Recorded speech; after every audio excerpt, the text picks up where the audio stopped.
ఈ దినపు దేవుని యొక్క మాట నెహెమ్యా గ్రంథము 2వ అధ్యాయము 18వ వచనము. మనము కట్టుటకు పూనుకొనుట.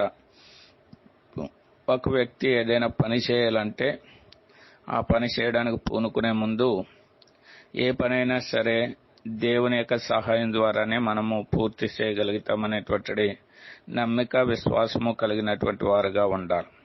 ఎందుకని ఒక మనుషుడి యొక్క బలము గాని శక్తి గాని తాను కలుగున్నటువంటి దేని ద్వారా గాని ఏ పనిని కూడా సంపూర్తిగా నిర్వర్తించలేడు. ఎందుకంటే లేఖనాలు ఆ రీతిగా తెలియజేస్తున్నాయి. దేవుడు నీకు తోడై ఉన్నాడు, పని పూనుకొనమని లేఖనాలు వ్రాయబడవను.